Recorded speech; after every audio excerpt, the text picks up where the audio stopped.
Bonjour et bienvenue sur Business Africa, je suis Ronald Kato. L'Ouganda intensifie sa recherche de financiers pour son oléoduc alors que les préoccupations climatiques éloignent les principaux prêteurs. Prévu pour transporter 230 000 barils de brut par jour pour l'exportation via la Tanzanie, l'oléoduc est un élément clé de l'Ouganda qui ambitionne de devenir un producteur de pétrole. L'Afrique est-elle prête pour la transition numérique? Alors que son urbanisation s'intensifie, le continent ne dispose pas de l'infrastructure numérique nécessaire pour stimuler la croissance et l'emploi. Notre reportage au sein de l'Infraweek de Paris. Le Kenya s'attaque à la flambée des prix en resserrant l'accès aux liquidités. La plus grande économie d'Afrique de l'Est a augmenté son taux de prêt de référence de 75 points de base, le plus élevé depuis plus de 7 ans. Restez avec nous pour plus de détails. Il y a 2 semaines, une résolution du Parlement européen a fustigé l'East African Crude Oil Pipeline, un conduit prévu pour acheminer le pétrole de l'Ouganda, pays enclavé, vers la côte est-africaine.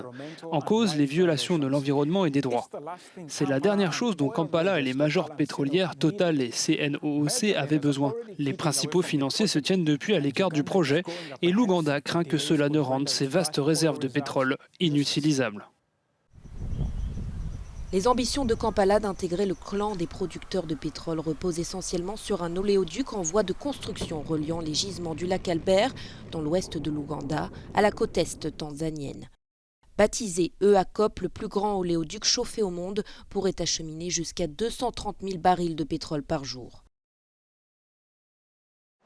Mais ce projet a de nombreux détracteurs au sein d'organisations de protection de l'environnement qui critiquent son impact sur les populations locales et la biodiversité. Leur campagne a conduit au retrait d'environ une douzaine de banques et assureurs alors que le coût du projet est aujourd'hui estimé à environ 5 milliards de dollars. La société française Total Energy est le plus gros actionnaire avec 62% des parts. L'Ouganda et la Tanzanie en détiennent chacun 15%. La compagnie pétrolière chinoise CNOOC détient une participation de 8%. Avec des réserves estimées à 1,4 milliard de barils, Kampala, qui a parié sur le pétrole pour sa croissance, semble perdre patience avec les Européens. Le pays cherche des partenaires à l'intérieur de l'Afrique et se tourne vers la Chine pour l'aider à faire sortir ses ressources du sol. Ali Sekatawa est le directeur des affaires juridiques de la Petroleum Authority of Uganda. Merci monsieur pour votre disponibilité. Comme prévu, l'Ouganda a protesté contre la résolution du Parlement européen contre l'oléoduc. En tant que régulateur, est-ce que l'EACOP respecte les normes environnementales mondialement acceptées?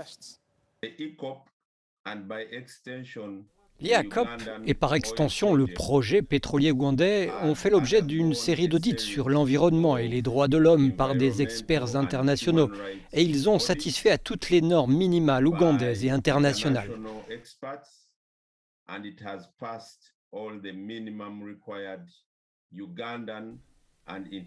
Les rapports d'évaluation environnementaux, sociaux et d'impact ont été réalisés par des experts internationaux et contrôlés par le Petroleum Authority of Uganda et les autorités nationales de gestion de l'environnement en Ouganda et en Tanzanie.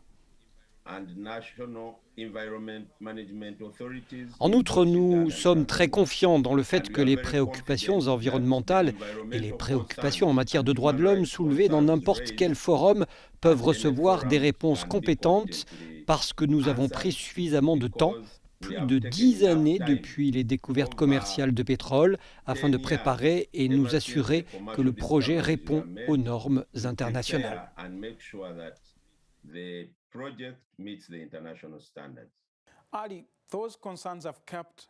Ali, parlons du financement du pipeline. Où cherchez-vous des fonds maintenant que certains prêteurs se sont retirés ou ont refusé de s'engager?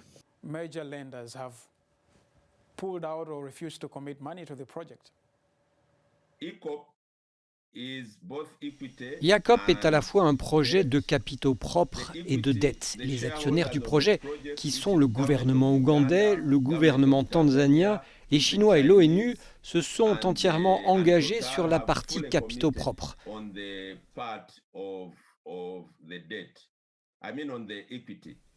En ce qui concerne la dette, nous ne craignons pas que les banques avec lesquelles nous discutons se retirent.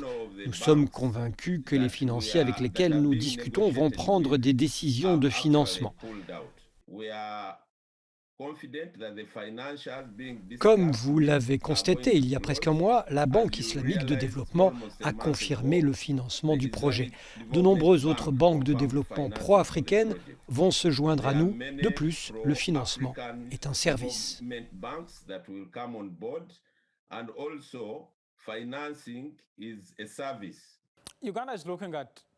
L'Ouganda s'est fixé 2025 pour commencer à produire du pétrole. Que répondez-vous aux inquiétudes concernant le fait que vous vous dirigez vers une industrie complexe sans développer les capacités techniques et de gouvernance requises?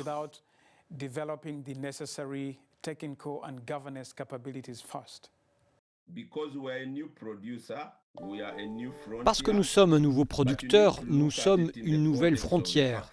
Vous devez également garder à l'esprit que les découvertes commerciales de pétrole n'ont été faites qu'en 2006.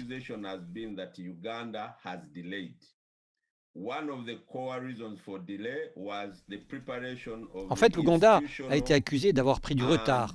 L'une des principales raisons de ce retard est la préparation de la capacité institutionnelle, juridique et humaine à gérer la ressource du pétrole.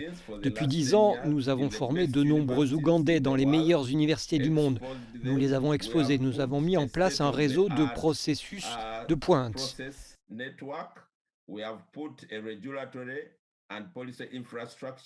Nous avons mis en place une infrastructure réglementaire et politique. Il y a de nouvelles lois depuis 2013 et 2016 et de nouvelles institutions. Nous pensons que nous sommes prêts à nous attaquer à cette industrie, mais comme je l'ai dit, nous sommes une nouvelle frontière. Il n'est pas faux de dire que nous pouvons apprendre et au fur et à mesure que nous avançons, nous apprenons de personnes qui ont déjà fait ce métier. Alice Katawa, merci encore de votre temps. Merci de m'avoir accueilli.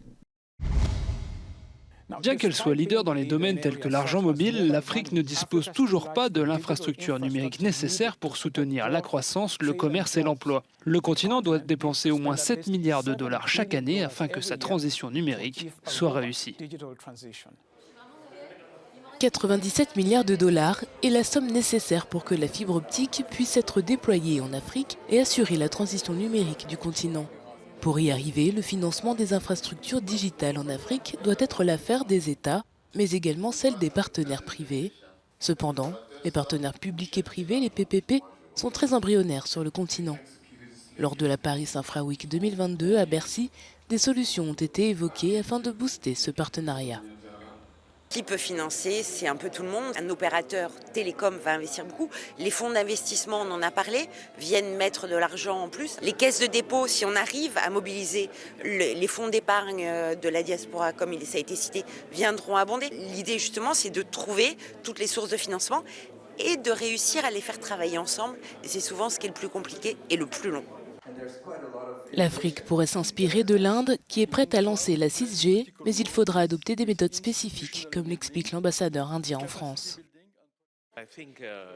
Je pense qu'il s'agit tout d'abord d'une question de politique, puis de la mise en place des bonnes institutions. Après cela, il s'agit de créer un climat dans lequel les écosystèmes pour une transition numérique sont soutenus.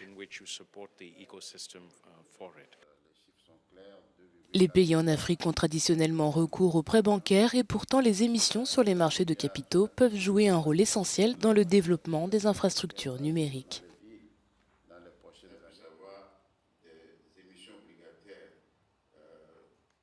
Vous savez, les marchés obligataires ont accompagné dans toutes les régions du monde le développement des infrastructures. En 2021, il y a encore eu 80 milliards de dollars d'émissions obligataires pour le financement des infrastructures dans le monde. Malheureusement, ce n'est pas assez utilisé dans notre sous-région et en Afrique. C'est pour ça que nous travaillons à ce que l'on puisse développer justement l'utilisation de cet instrument-là pour le financement de nos infrastructures.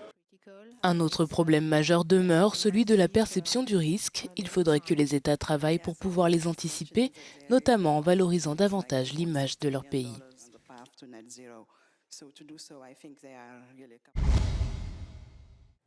Le Kenya a annoncé la plus forte augmentation de son taux d'intérêt de référence depuis plus de 7 ans, l'inflation accentuant la pression sur le shilling. Le nouveau gouvernement de Nairobi a mis fin à la subvention de l'essence et de la farine de maïs, ce qui a fait exploser les prix. La Banque centrale du Kenya a augmenté le taux d'emprunt de 75 points pour le porter à 8,25%, soit la plus forte hausse depuis plus de 7 ans, et ce malgré les mesures prises pour contenir la hausse de l'inflation. En septembre dernier, la Réserve fédérale américaine, la Banque centrale européenne et la Banque de réserve sud-africaine ont également augmenté leur taux directeur. Au Kenya, la suppression des subventions sur le prix de l'essence et la farine de maïs a fait grimper les prix en flèche. Les autorités prévoient également de mettre fin aux subventions apportées au prix du diesel d'ici la fin de cette année. L'inflation a atteint 8,5% en août contre 8,3% en juillet, selon l'agence statistique du Kenya. L'économie de ce pays d'Afrique de l'Est a cherché à restreindre l'accès aux liquidités pour protéger le shilling. Et c'est ainsi que se termine cette édition de Business Africa. Je suis Ronald Cato. Les news se poursuivent à l'antenne et en ligne. Je vous donne rendez-vous dans un prochain épisode de Business Africa.